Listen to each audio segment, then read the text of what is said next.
There are a lot of different fish in the sea, just like there are a lot of prospects out there that could become your potential client, though you may not want them all, because definitely some fish, some prospects are going to be better clients than others. And today we're going to talk about how to identify your ideal client. Hi, my name is Tiffanie Kellog, and I know for me, when I found my ideal client, when I was really able to find the right kind of people to work with, it made a huge difference, not only in the checkbook, in the pocketbook, in the bank account, whatever you want to say, also in my sanity, because I got to work with people that I loved to work with, not just the people that would pay me well.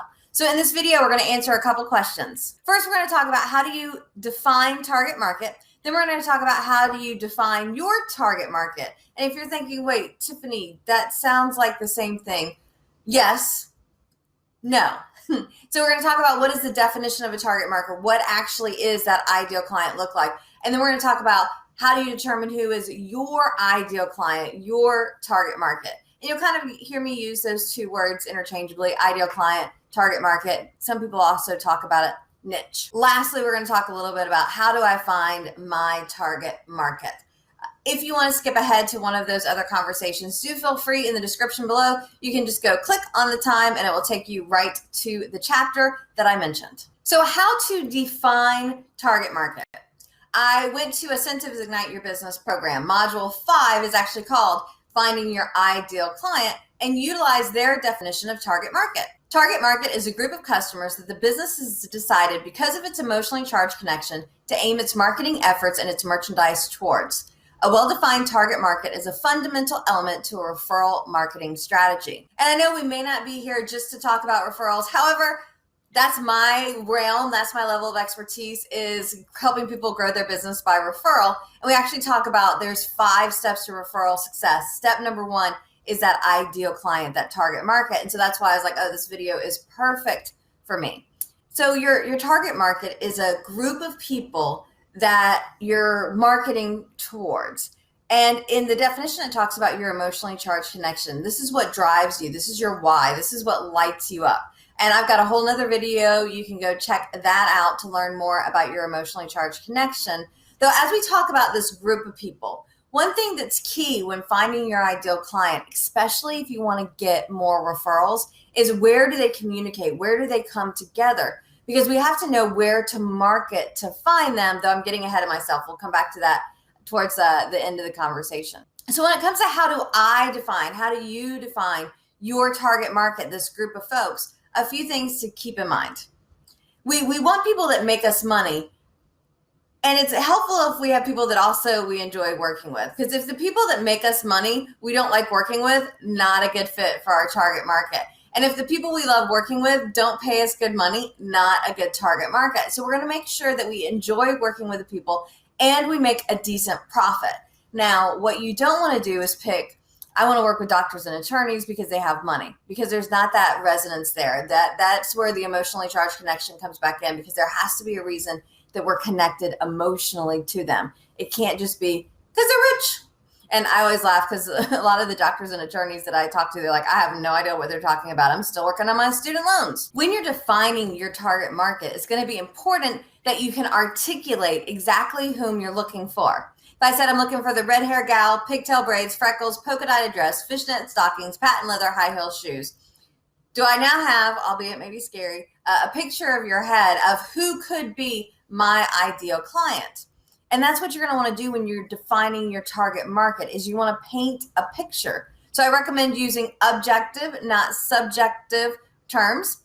For example, some people are like, yep, I'm looking to work with small businesses. I can help them do all kinds of things. Small businesses could be measured by employees, parking spaces, number of toilets, gross revenue, there's so many different ways we can measure a small business. Let's instead use the actual what makes it a small business. I remember one time I was doing a presentation at a local chamber of commerce, and a personal trainer was like, I'm looking for mature women as my target market. And I'm like, okay, all right. And what's your definition of mature woman? 18 and older, which in my mind, no, mature woman, not 18 and older, but that's what she meant. So be objective, not subjective. Help paint a picture of exactly whom you're looking for. just remember it is important that they congregate in some way, shape, or form. And the reason that's important is because buzz. We want people talking positively about you in your business. And that will help others make the decision to purchase from you. So you want your target market to be chatting with each other. Now, I do have another video here on YouTube that talks about how to choose your target market. And I actually give a handful of different examples of some specific target markets in case you want to go check out that video. I'll leave the information in the description below. Now, I posed this question, how to identify your ideal client on LinkedIn? And Phil Bedford, a Asentiv counterpart, shared this. One thing I do is cross-reference who comes to me naturally with, is this the person I want to work with? One without the other is often less efficient, effective, and a fun result. Thank you, Phil. Yeah, I totally agree with you on that. I do not want to be working with people that I don't like, or maybe I don't like is a harsh way to put it, but that aren't fun to work with. I'm all about that fun. Now, this question actually came to us during an Asentiv Mastermind Community Meeting. This is where we have entrepreneurs come together and everyone gets to pose, here's my question, and then people brainstorm on answers and solutions.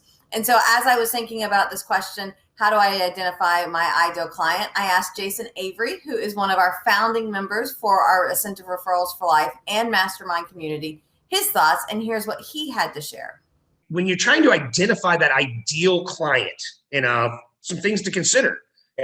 When you look at your current customer list, who was the favorite person that you worked with versus who was the person that was your least favorite to work with? And that might help steer us in the right direction to start. But do you find that there's any commonality in that type of client that made them ideal? Was it because of their geography? They were closer to your home? Was it because of the length of the process that it took to fulfill the order, or the amount of margin that was generated by the order?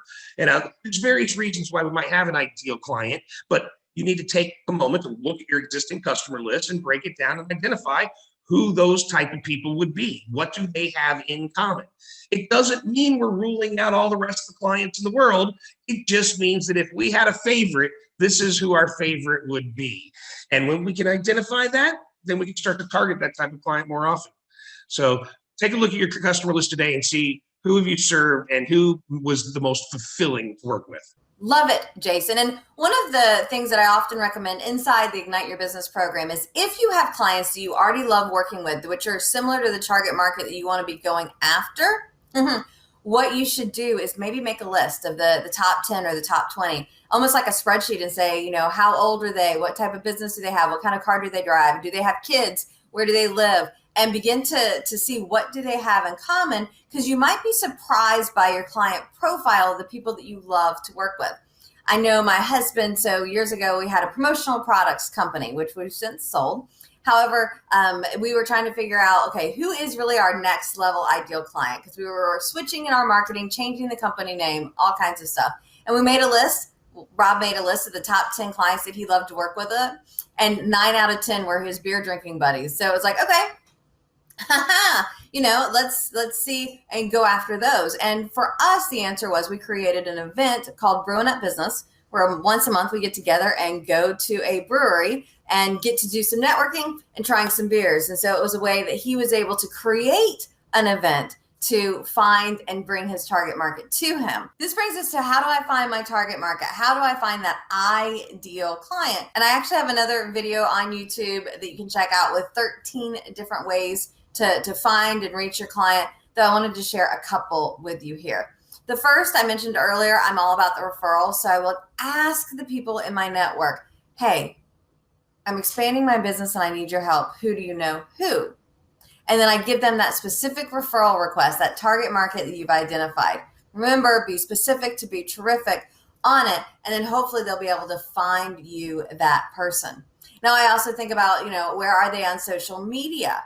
And are they on Facebook, LinkedIn, Twitter, TikTok? Well, who knows? And so I may go find where they're at on social media and hang out. And it could just be on the platform. Or like, one of the things I love about Facebook is you can actually hang out in Facebook groups together and connect with those ideal clients. You can certainly go cold calling and knock on the doors and find them. That is a different conversation from not I, because I don't do the cold calling world.